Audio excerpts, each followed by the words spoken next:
Hey, what's going on, everybody? It's Awesome TCG Discussions coming at you with my first place Cooler Mill deck profile. That's right, Cooler Mill deck profile. I think that this leader is completely broken this format. And I've been kind of in limbo because I'm trying to get this guy to work still. And I have a couple deck ideas for Dark Brawly, and I'm going to bring that to you guys as soon as I get something solid. But I'm also taking a break from trying to make this good. There's some testing I want to do, and if that testing pans out, I'll try and determine if I get first place. I will bring the profile to you guys. But that being said, I decided to play Cooler Mill today. It was best of one, so this isn't even necessary. I'll show you all the cards that I played and why I played them. I just basically teched a couple of cards that I wouldn't normally play in the main to increase the count. But overall, I think this deck is absolutely incredible. I think this is a deck that you should play. I think this deck also just naturally beats Icarus because they draw too many cards. And especially draw two leaders. Draw two leaders just kind of like help you win because you mill. Also, when they play a bunch of battle cards, like all the battle cards that Icarus plays are really bad because of Cooler Tyrannical Assault, and we'll get into that. But let's get into it. And I am super excited to bring you this deck profile. So, Cooler. On this side, when this card attacks a leader card, draw a card. When the power of one of your opponent's battle cards is decreased, they put the top card of their deck into the drop area. And if it's your opponent's turn, when the power of one of your opponent's cards is decreased by the skill of one of your opponent's cards, you draw a card. So he has the ability to draw a couple cards, and on the back side, it's untap one, draw one at 4 less life. And he does the same thing here, but except for the only thing that changes is when he attacks, you draw a card, and then it's the same two effects. So when one of your opponent's battle cards is decreased, they're going to mill a card. And when it's your opponent's turn, you're going to get that once per turn draw. So you could technically swing, draw, and then you're going to get to draw on your opponent's turn. So you just draw a lot, right? The thing I will say about this is it's going to be very reminiscent of Legends deck profile. But the thing about it is there are quite a few different deck techs that I decide to play in this. And I think that they kind of pan out in a lot of ways. And if you think about this deck, he's completely right that you want to optimize the Awaken to be on your opponent's turn so you can get max value out of it. So to talk about the most insane card of the deck, it is this Frieza. Frieza, I believe it is called Death's Embrace. So this is a 1-drop cantrip red card. And this card, aside from Cooler Tyrannical Assault, is probably the best card of the deck, if not. So this card can, in one foul swoop, change the game. This is a card you must have in the deck. There's no ifs, ands, there's no buts. Like, you must have this card. I believe the Vegeta evolution that came out of Evolution Booster is pretty good. Royal Evolution, I think is what it's called. But this card's Activate Battle is just bonkers. So it's Activate Battle for 1 red. You decrease the leader card or one of your opponent's battle cards by 10k, and that is not once per turn. So I won in my final round today he had like 7 cards left in his deck, and I had 6 energy and 3 beans. So I charge a multicolor and tap 1 for this, swing with leader, double bean to untap because I had a blue, double bean to untap 2, and then tap 5 for this card's effect. And I decreased 1, 2, 3, 4, 5. There was a blue golden Avenger Ape and the Tapion that just got released. So 20k and a 30k. So 1, 2, 3, 4, 5. I killed both of those cards. I proceeded to mill him for 5 cards. Like, this card gets nuts very quickly, especially given the fact that it allows you to tap your multicolor cards to efficiently use your super combos on your opponent's turn. This way you're getting the best of all the worlds possible. if they don't out this card, they probably lose the game. This card is that strong in the deck. So there's Frieza's Death Embrace. Onto our multicolor package. I think this is pretty standard. So we have 3 Cooler Tyrannical Assault, 4 Tyrannical Assault, 4 Majin Buu, 4 of our Frieza Checkland, and then 4 Beerus Divine Obliterator, okay? These 2 are really self-explanatory. It's just a checkland. You're never really going to play it for any effect. And Beerus is there to really untap that energy. It's really strong because it can be used before you awaken. But these two are obligatory 4-ofs. If you do not have these, I do not recommend playing the deck. Why? Because this card, when it comes in on a blue, but you have multicolor and blue that you can raw charge in the deck. And so this arrives in for blue, this arrives in for red, and it's red-blue arrival, right? So when he comes in, he's going to minus something 10k and draw you a card. So the way that pans out is on your opponent's turn, you arrive him in, right? You untap, you get the arrival, you're going to minus 10, mill them a card, draw yourself a card, right? And then you're going to draw another card for your leader effect. That's really powerful. This guy, however, is the linchpin. This is the best, if not the second best card, if you don't count the Frieza cantrip as the best card. This card's insane, and it's actually one of the reasons why Icarus is actually fairly easy matchup, okay? So I'll paint the scenario for you, and even the new version, the Bojack version, I don't think it's going to do anything.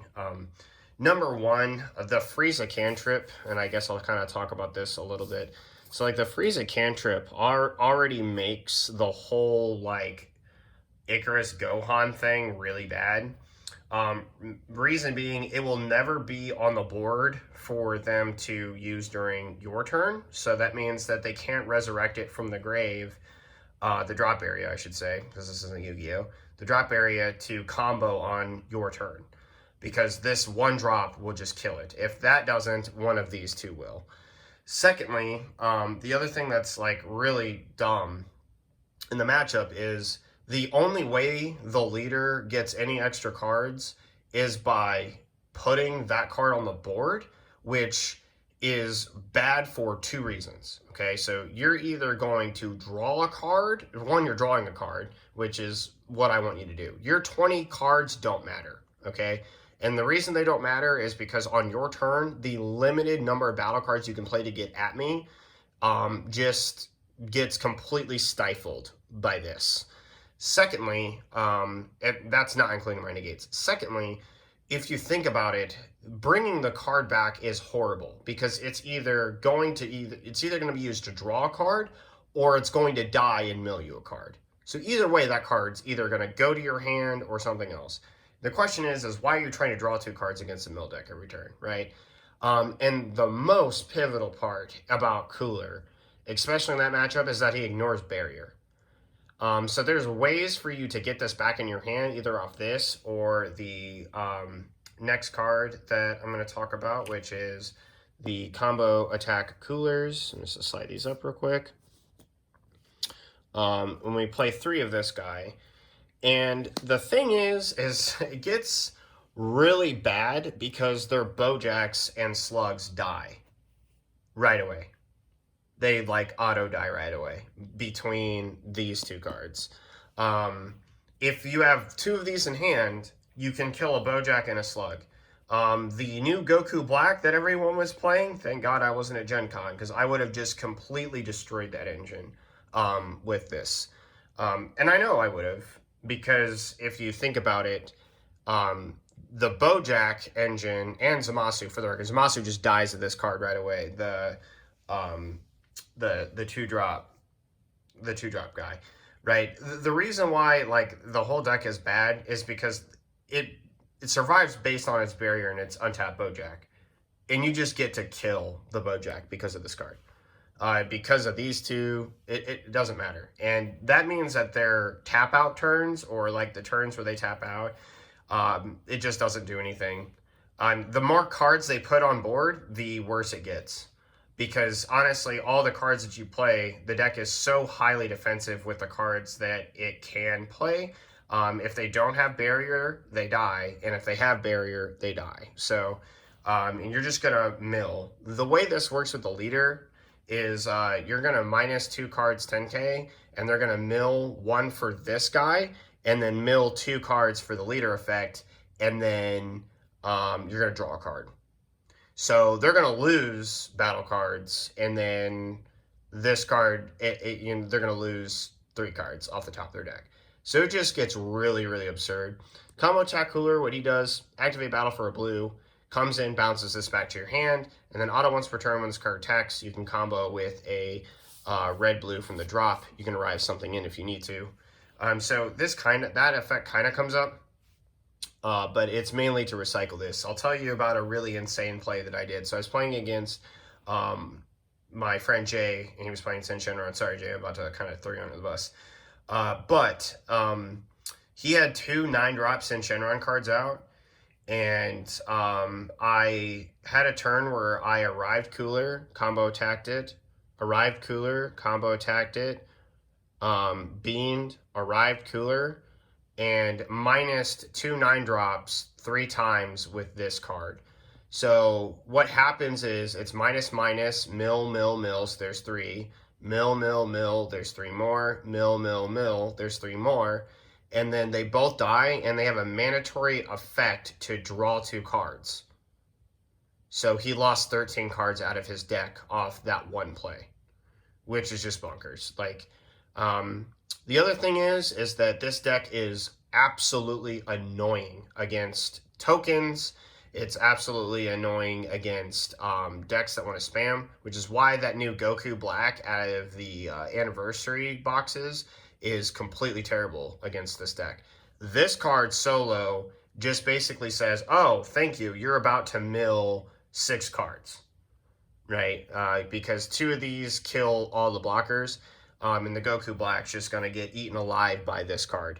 The tokens get eaten alive by this card too. So you don't even care what your opponent plays in the Icarus matchup. And honestly, it's a terrible matchup for Icarus. Icarus just loses. I'm not even sure what Icarus would play, per se. I'm sure they can do something. I just can't think right now because I'm too tired. But bottom line is that matchup feels so comfortable. It's probably the most comfortable I've had of any meta matchup in a long time.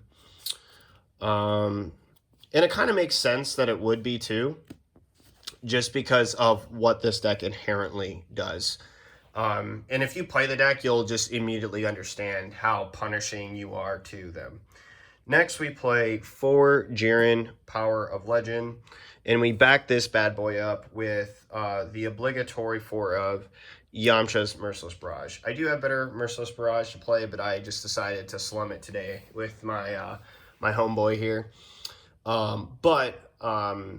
These 2 cards in tandem are also equally insane. So as if these cards right here, so the Cooler, the Boo, and the Frieza, were not enough for your opponent's like minus pressure to worry about to mill cards, these 2 just send that stuff straight home. So Jiren has an auto that when your opponent plays a battle card, you can minus it 10k. You basically just need to understand what the best card they could possibly play on that turn is. That I realize that's like very matchup dependent, but that's, you know, that's a thing that good players learn to do, right? They just learn to understand their matchups. And so what ends up happening, right? So the auto of Jiren procs, and it's going to minus something 10k, which is an automatic mill and an automatic draw right there, okay? He has an activate main +1 and an activate battle -3. The activate main +1 gives him double strike. So he's a 20k double strike, which means your opponent's unisons get eaten alive quickly. They have double strike here, swing here. So unless they're like outwardly negating the swings of these cards, the unisons are going to die. Played against SS4 Vegeta, and didn't keep a unison. Did not keep a unison. The other thing is, this deck doesn't need to attack the leader at all. It just needs you to play cards or draw yourself, and whenever you attempt to do something, whatever that is, kill you. And the thing is Jiren's activate battle -3 just seals the deal, right? His -3 activate battle to a -25k of something ignoring barrier is just completely dumb. Completely dumb. If you think about it, it could minus something 35k. And there are cards. So this is the thing that people need to worry about. Like, a lot of people worry about like something getting stolen by Heroins Lineage or Final Flash or whatever. You need to worry if this unison has 3 or more markers that your card just doesn't outright die when you combo. And then there's Yamcha, which counterplay timing window 2s just obliterates cards. -15s to 2 different cards. That's going to be 2 different mills and a draw. And then if you think about these 2 in tandem, it's -25 automatically to one of the cards. The auto and the counterplay. So it just gets ridiculous. It just gets absolutely ridiculous.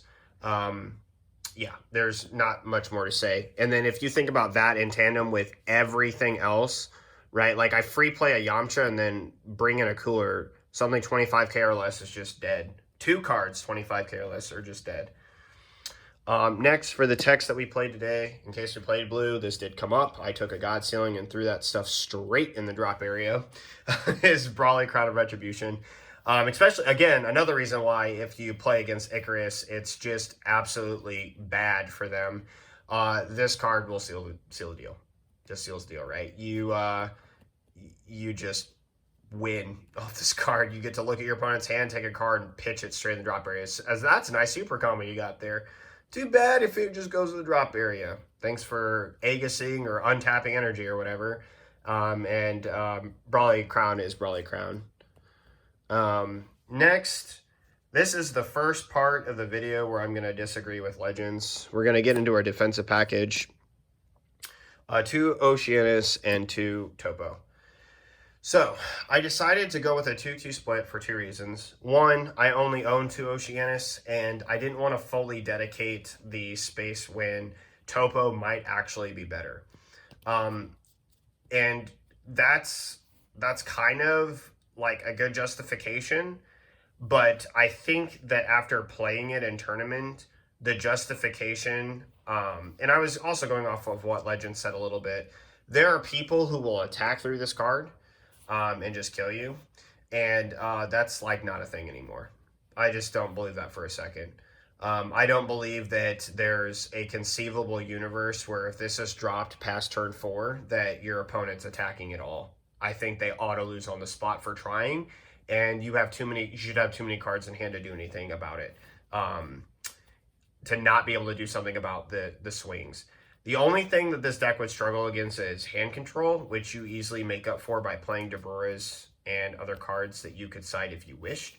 But hand control is like the only thing that gives this deck trouble, because as soon as this card is played at all, for any reason, your opponent will auto stop their turn.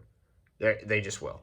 If they are seriously willing to try and attack through this card when you could mill them 3 cards off 1 cooler and block the attack, so it's not even going to do any damage to whatever you're trying to swing at, it's bad. And if you look at the raw math, like on it right there, so they're going to swing and mill 4, you're going to block, and then you're going to play cooler, draw a card, minus 2 more cards, 2 of their battle cards, and they're going to mill 3. They milled 7 for attacking a blocker. That math is very bad. That means if they want to attack again for the rest of the turn, they will have had to have milled 11 cards off that one play. There is no universe that anybody would do that against this deck. And if they do, they better have all of the aggression early or they auto lose. But if they are bold enough, and if it somehow pans out that they want to attack through all of it, we have Topo. And Topo does deter some decks that normally and otherwise would not be deterred. But however, Oceanus equally, given what the deck does, functions the same way. It stops the turn. And that's just really what you want to do, right? Like, you want to be able to push your opponent into the deep waters and get more cards. So, yeah, that's it. That's it for the battle card, defensive cards, I believe. Next to the best negate in the deck, testing the opposition. Legends was 100% spot on with this card. This card basically acts as free Self-Awaken, which is extra cards and defense. When you negate the attack, you get a blocker. Also, I'm a very big fan of these kinds of negates with these cards. This card auto, like legitimately just auto destroys your opponent, right? And why is that the case? So let's say, for example, I negate with this card, and then I negate with this card after. Your turn's for sure over. Okay, unless you want to mill 16 cards, it would actually be 20 before the attack even starts. You're done. And it will auto stop the turn. The same thing with Topo. Like, if you play Topo and follow with testing the opposition, your opponent auto stops their turn, because the math on that is they've now pitched 6 cards to swing at your life. They're going to swing, they're going to negate, that's 2. They're going to swing again, you block, that's 2 more, and then they have to swing, and that's provided you don't have another negate or a response, right? And so at a point, it's just not worth it. But with Oceanus, given what your deck does, it's just not possible. That would be swing, negate, swing, mill 4, negate, swing again, block, swing again, block, swing at your opponent's leader. So for the block, the swing after that you initially negated, and the swing at the leader, that's 16 cards. Yeah, that's the math does not pan out that your opponent wins the game. So, so that's it for the testing the opposition. It's an insane card. It's also your best Self-Awaken piece if your opponent thinks that you can just be stuck at 5 life. That's not a thing. For Senzu Bean, really like this card a lot. It's really powerful in the deck simply because it's Senzu Bean. Like I said earlier, I had a turn where I had 6 energy, and I untapped. I played my cantrip. I swung, I played 2 beans, and then activate battle, tap 5, milled them 5 cards. So, like, late game Bean's insane. It's really good at protecting your leader against aggro decks. It's a full circle card in the deck. Next, 3 After Image Technique. This is a really good card for a number of reasons in the deck. The first one is if your opponent really wants to prevent you from Self-Awakening, you play the 3 so that you have for sure a mathematical way to get to 5. Not that they're not going to put you at 5. I highly doubt there is a deck in the game that literally can never swing at you and not put you in a testing opposition range where this gets better. It will cost your opponent it will cost them a card, which is good. And the 40,000 swing will deter it against any attack. So there's something else that you need to know about After Image. Let me read on. So choose up to one of your cards. One of your cards, okay? I say that and call attention to this because it is really important in protecting this card. This card makes Jiren literally unkillable on that attack. If your opponent thinks that they're going to raw get at your unison because they're scared that you could just minus the card they want to play 10k and then activate battle, you can flat out say that battle is just not happening. The minus 10k also on this card. So if you also notice, it says then choose up to one of your opponent's battle cards, and it gets minus 10k for the turn. So the card they swing at Jiren with, if you play this right, let's say they have 2 battle cards that can get at Jiren.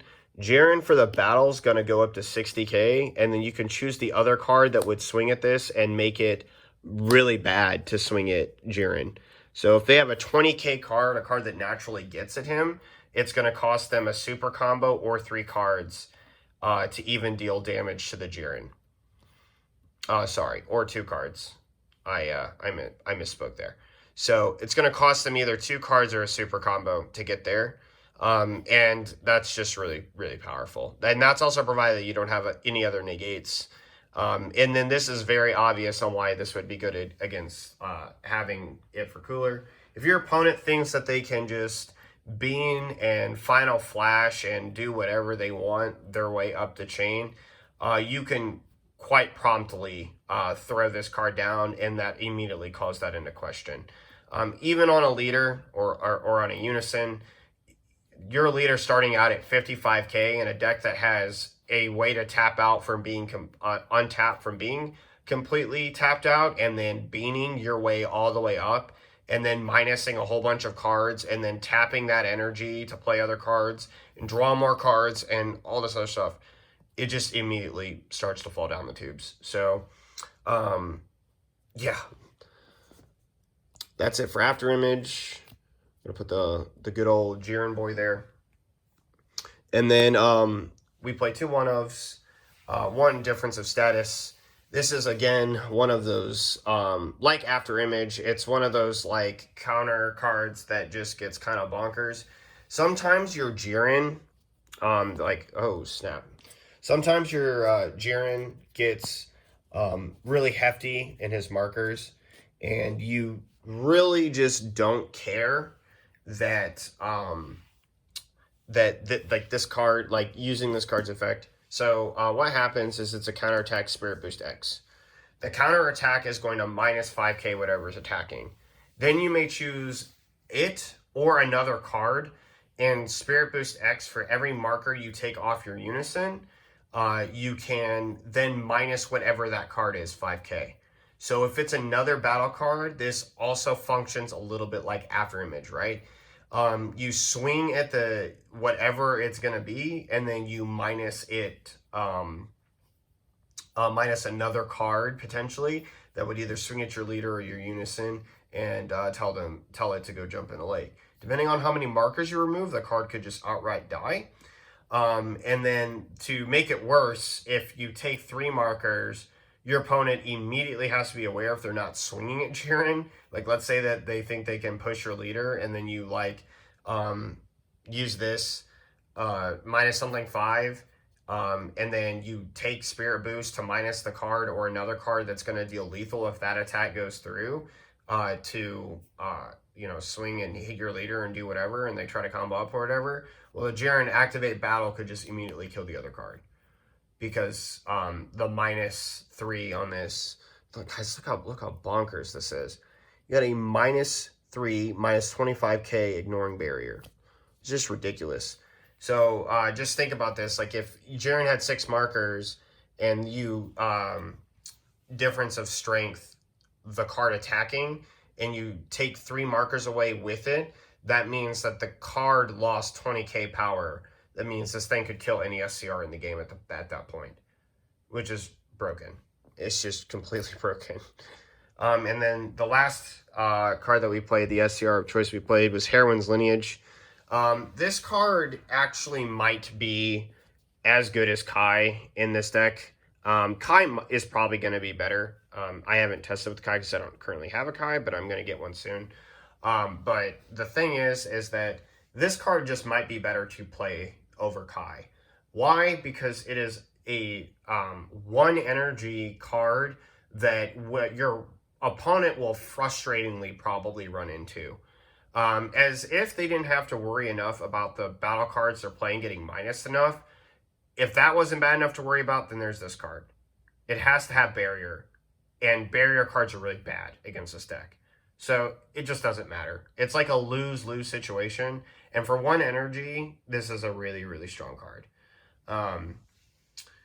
Yeah, like I think that this is really powerful. Kai might be better in the long run, but the problem with Kai is, and I'll just outright say this, Kai warping the board may deter the aggression, but you also have to think about it as lost opportunities for you to mill cards on your opponent's turn.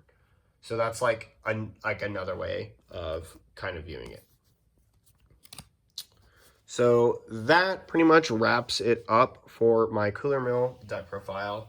I did have somewhat of a side deck. I mean, I guess I can just show it to you guys real quick. So we brought in, for the side, this is for my best of 3. I have a 14 card side right now. We got 2 Topo, just to make it better. The Mach Speed Kaioken Son Goku. This is a tech that Legends played. I completely agree with it. I think it is really good. For those of you who don't know what this card does, it's Counterplay plays card. So for 3 energy, there's a multicolor in your energy, reduce it by 1. So it's now 2, 1 red. And then when you play this card, choose up to one of your opponent's battle cards. It gets minus 10k for the rest of the turn. Then if it's your opponent's turn, choose up to another battle card, it gets minus 5. So basically it's a counterplay like Yamcha. So how this would work, let's say you have 2 energy open, right? You have Yamcha and this in hand. You can play this guy first for your 2 energy, and then minus 2 cards, mill 2, and then you play Yamcha down, and then it's minus another 2 cards, and then mill something else. It can be in the same counterplay window, obviously, but you can see how this could get rather annoying for your opponent to play through. As I said earlier, hand destruction is our worst. So we play 4 Deborah on the side. Very understandable. I think it's just a really strong card against hand control. One thing you have to... Okay, so let me talk a little bit about Cell Surge. So Cell Surge is probably like the best hand control deck right now. A lot of people say that Deborah is bad because you could just side in DMS, and then when you play the Deborah, you're going to just warp 2 cards from your hand. Yeah, that's not going to fly in this deck because it's just any DMS on the board is just going to immediately get destroyed by it getting minus 10k or something. So you don't ever have to worry about it. They basically have to be aggressive with DMS or it's going to die and basically lose them a card. And then Deborah is just going to come down and do whatever he does anyway. Also, the other thing is about that deck specifically, like Cell Surge. Cell Surge is like effect to rest your battle cards means nothing. That effect doesn't even come into play whatsoever. The only time that you're ever really wanting to attack your opponent is at their unison with like topos and your coolers and stuff. But that's it. Otherwise, you're fine just swinging with your leader at the unison or whatever if it's not going to be a threat to you. And then next, 2 Brawly Crown of Retributions. It's the other 2. It's really good against blue. And then Difference of Status and After Image Technique. I'd probably take both of those cards out and replace them with Is That All You Got? Maybe a couple more of the Oceanus if I had them. There's just not really a lot that I can think of that Red has that would contribute to the strategy that somehow I think would fit the deck better. Basically, the deck plays like extremely heavily defensively, makes your opponent come to them, and then just kills them for it. So, and then mills their deck out, which is just really strong. Like, I can't express this enough. We have a meta that likes to spam a lot of cards, draw a lot of cards right now. Kid Icarus is not the only one. You got Gogeta Xeno, which mills 5 cards out of the top of their deck sometimes to do what they want to try to do. They auto lose to this deck. Same reason. Like, you're like thwarting the Dark Empire is useless. I mean, I just don't care. I'm going to, yeah, you can warp my 1-drop guy. Okay, that hurts a little bit, except for I just keep it in my hand, use it for a cantrip, and then on your turn, kill thwarting and your 1-drops and your Gogeta that has barrier, that too. It all dies. You just don't care. So, like, and as for Vegex can play against this deck, but they can never overwhelm, or they will auto-lose. Not to mention, you can actually put an insane amount of pressure. Like, I just want you to imagine if I arrive 3 coolers and have Jiren. That's 4 double strikes. Like, this deck can get out of hand very quickly in that regard, too. It's not as straightforward. And if I played it like a Yamcha and a Topo and another Yamcha, and I do all that, you're going to be sad fast. It's not like this deck doesn't have attack pressure. It does. It just doesn't need to rely on it ever. So that's pretty much it for my Cooler Mill deck profile, guys. Thank you so much for watching and sticking through the deck profile this long. Hope you enjoy the explanation. Hopefully the things that I said in the video make sense. And let me know if you have any comments down below on changes you would make to that tech you would like to see. I'm not done with this. This is good. This is not refined. This is a very good list, though. It's very, very strong. So let me know what you guys think down below, and I will catch you guys next time. This is Alex from TCG Discussions, signing off.